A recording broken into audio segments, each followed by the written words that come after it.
Halo teman-teman, kembali lagi dengan saya Alu.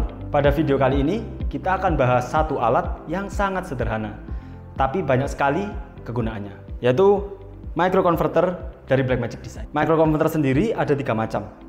Yang pertama ada HDMI to SDI, kemudian ada yang kebalikannya SDI to HDMI, dan juga ada yang dua arah, HDMI to SDI dan SDI to HDMI atau bidirectional. Sebelum masuk ke konverter itu bagaimana cara kerjanya, kita harus tahu dulu nih.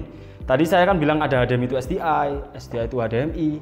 Nah, HDMI sendiri itu merupakan suatu interface di mana dia kirim video dan audio secara bersamaan yang sangat banyak ditemukan di perangkat elektronik kita sehari-hari. Contohnya yang biasa dipasang ke monitor atau ke TV dan masih banyak lagi. Namun HDMI sendiri memiliki batasan. Dia memiliki jarak yang pendek. Dan selain HDMI ada satu kabel lagi namanya SDI. Bedanya sama HDMI, si SDI ini memiliki ketahanan yang lebih tinggi.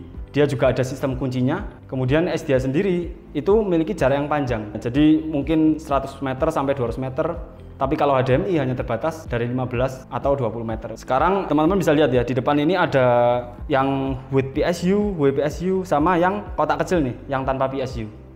Nah, bedanya apa? Yang with PSU atau with power supply itu sudah dapat power supply-nya nih. Power supply ini fungsinya untuk nyalakan si microconverter, tetap butuh power nih. Tapi tenang aja, teman-teman, kalau misalnya beli yang non PSU, itu bisa dinyalakan menggunakan power bank atau juga bisa menggunakan kabel charger HP yang biasa dipakai oleh teman-teman. Ketiga konverter ini support resolusi video pada umumnya. Contohnya seperti 720p60, 1080p30, up to 1080p60.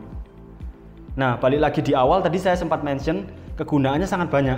Kita langsung coba aja beberapa kegunaan dari microconverter ini. Sekarang saya akan sambungkan kamera SDI ke monitor yang inputnya masih HDMI dengan menggunakan microconverter SDI to HDMI.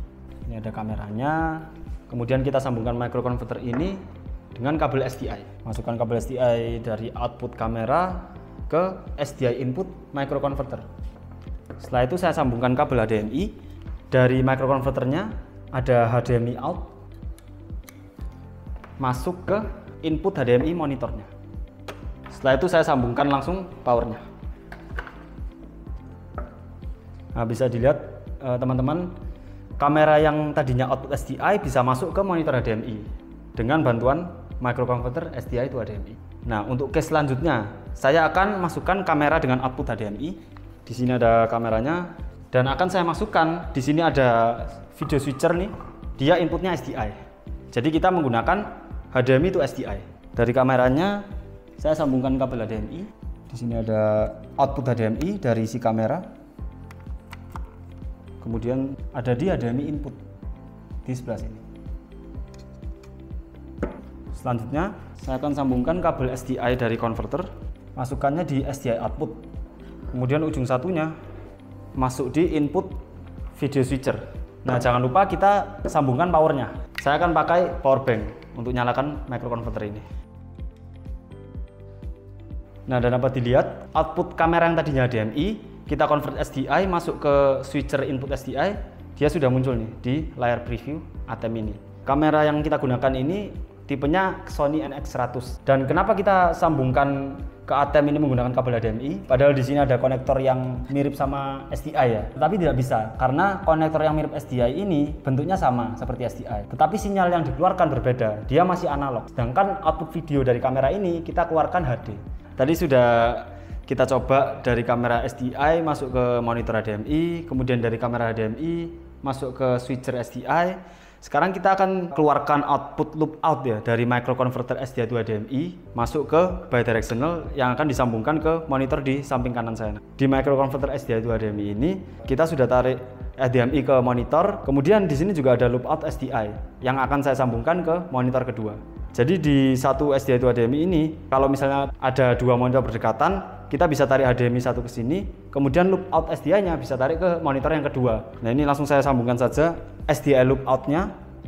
Kemudian saya bawa bidirectional, microconverter bidirectional ke monitor yang kedua. Ujung kabel SDI yang satunya di microconverternya saya masukkan SDI input ya. Kemudian outputnya kita pakai HDMI di bagian HDMI output masuk ke monitor. Kemudian untuk powernya kita bisa gunakan USB-C keluar ke USB-A, ikut power dari si monitor. Jadi tidak perlu kita gunakan power bank atau power adapternya langsung. Bisa dilihat loop out dari microconverter SDI to HDMI tadi juga muncul hasil videonya di monitor yang kedua ini. Karena kita sambungkan powernya langsung ke monitor, kalau kita matikan TV, otomatis power dari microconverter bidirectional ini juga ikut mati. Ini nggak hanya berlaku buat monitor saja. Kalau teman-teman punya TV mungkin itu juga bisa disambungkan. Nah, di sini saya pakai bidirectional, tapi pada umumnya digunakan microconverter SDI to HDMI. Kita bisa tarik loop out lagi ke monitor yang ketiga, dan seterusnya di monitor ketiga. Kalau pakai microconverter SDI to HDMI, tarik ke monitor keempat dan seterusnya. Oke, kita tadi sudah bahas microconverter dari Blackmagic Design, mulai dari perbedaannya sampai kegunaannya apa saja. Cukup sekian untuk video kali ini, tapi jangan lupa kita masih ada banyak pembahasan-pembahasan di video-video selanjutnya. Jadi jangan lupa subscribe ke YouTube channel Core Media, dan juga jangan lupa follow kita di IG Core Media _ID. Sampai jumpa.